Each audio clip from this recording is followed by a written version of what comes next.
The night Rose showed up at my bedroom door wearing my old flannel and holding a candle like she was about to perform a séance, I knew my quiet, organized life was about to become a crime scene of bad decisions.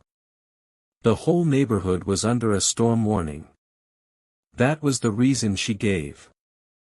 The real reason was standing in my hallway at 12:07 a.m., barefoot, hair damp from the rain, saying, "The breaker box just gave up on me. Can I camp out in here until the lights come back?" I was 27, old enough to know better and somehow still young enough that my brain short-circuited the second a woman I'd spent months not thinking about asked to share my mattress. My room? I repeated, like the apartment had multiple rooms named after me. Rose tilted her head, unimpressed. "Unless you've got a backup generator hidden behind your hamper." For context, I'm Jake Mercer. I shot photos for a local outdoors magazine, which meant convincing strangers that hiking in the rain looked adventurous instead of miserable. I rented a 2-bedroom unit in a converted warehouse in Nashville, exposed brick, cranky plumbing, windows that rattled every time a truck passed. Rose had moved in 5 months earlier after my last roommate got engaged and moved out. She was 26, a florist who ran a shop 2 blocks over, and she had a talent for making a bucket of stems look like it belonged in a museum. She left before sunrise smelling like eucalyptus and hummed old country songs when she thought the walls couldn't hear her. They could.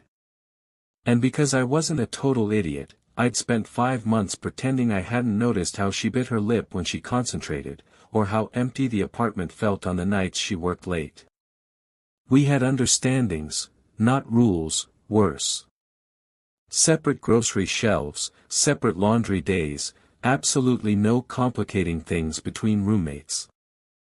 Understandings had kept me steady since a relationship that ended with me couch surfing at my cousin's place, telling everyone I was between apartments when really I was avoiding a place that still smelled like someone else's perfume.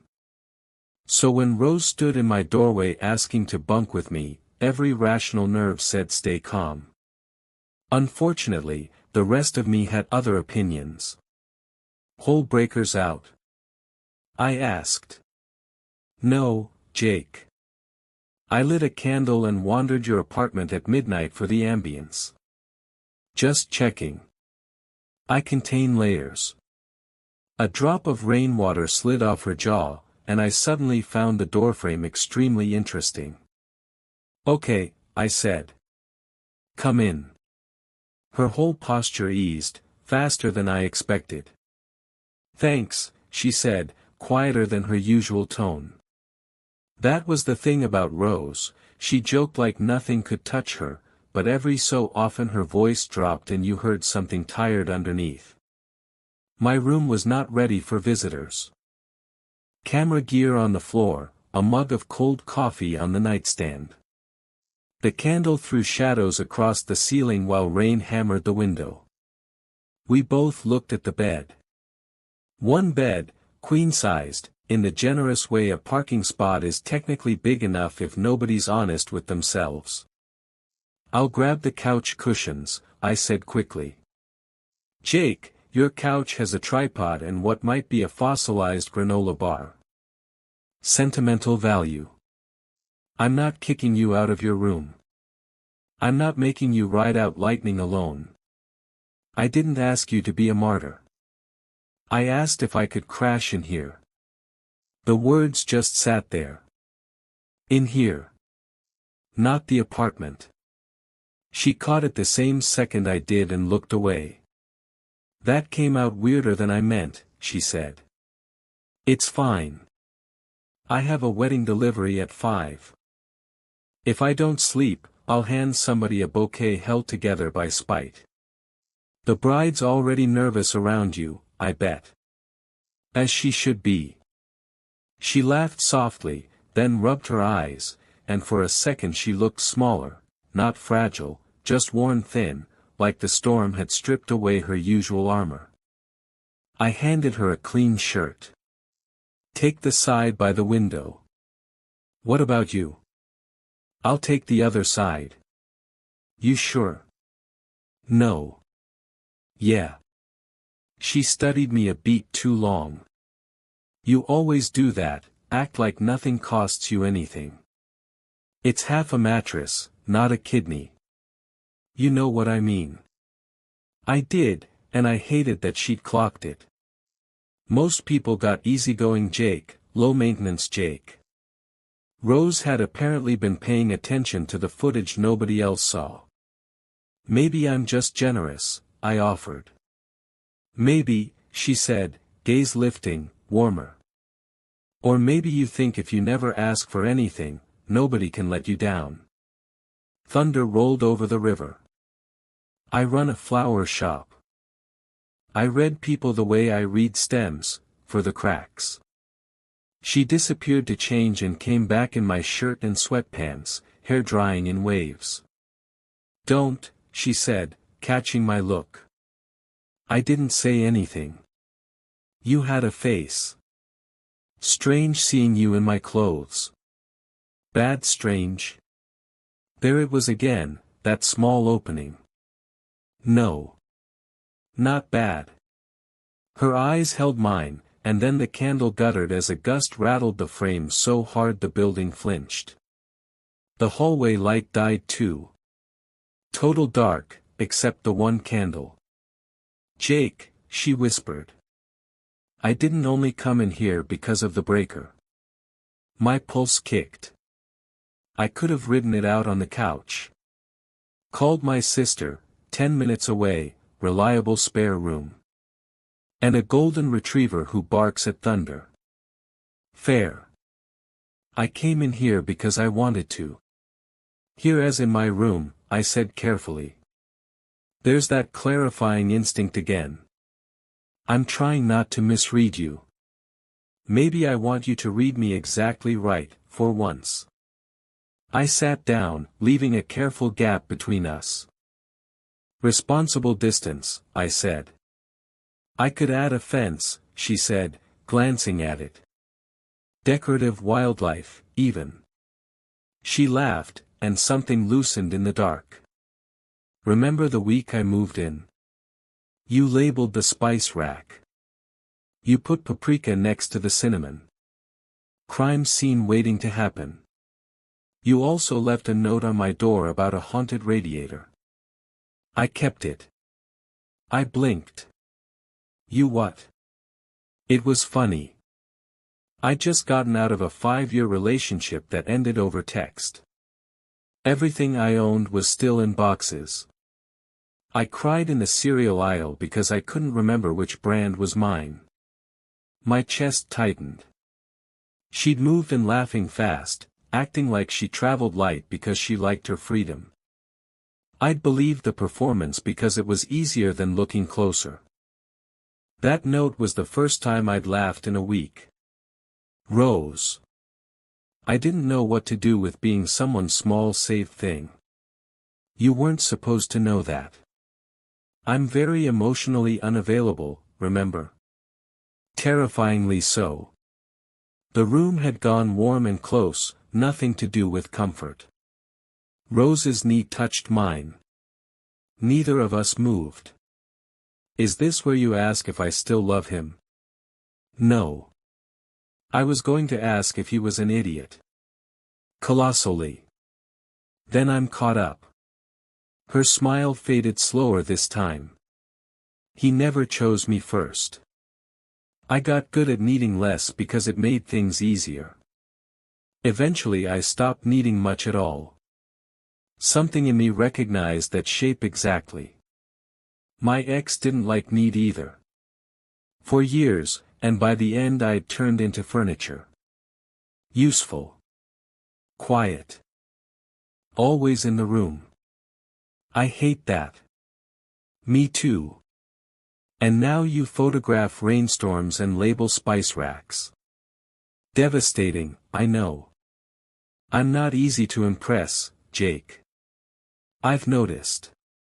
But you keep managing it anyway. I've been trying not to notice you, I said, before I decided to say it. How's that going? Badly. Same. The word landed somewhere below my ribs. Not roommate kindness dressed up as something softer. Same.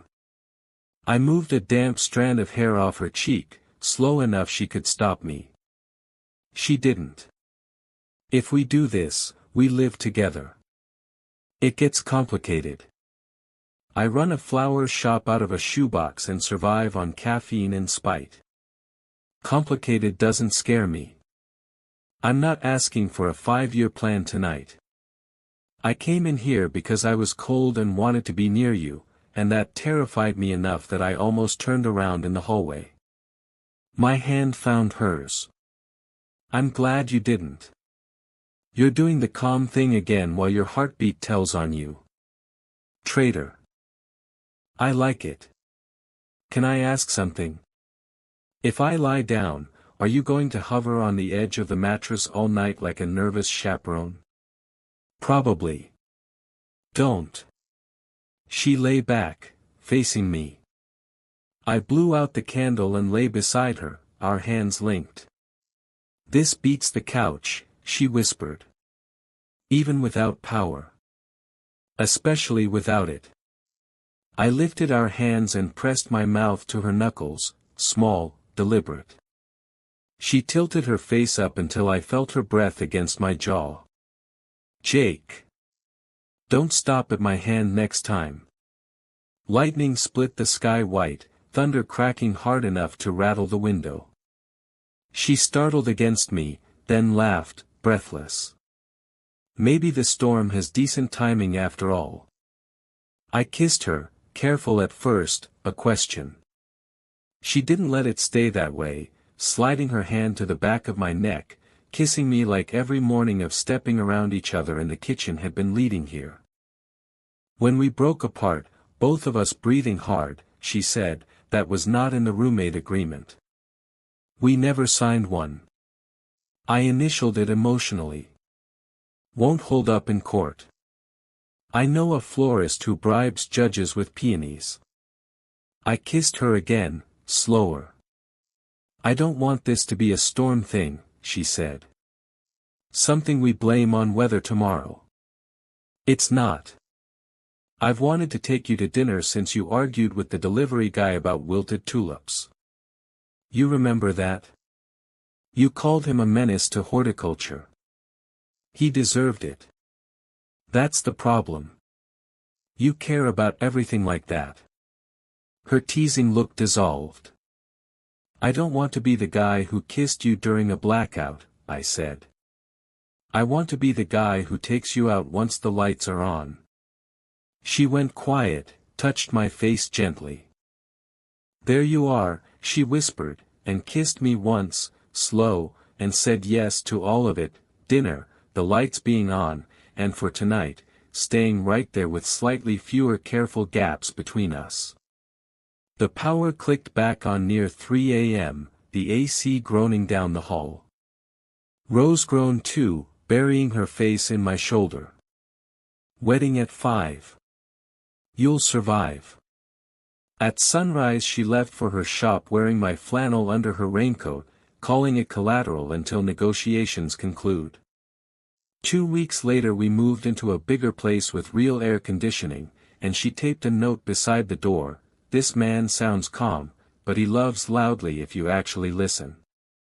A year after that first storm, our old building lost power again during a spring squall.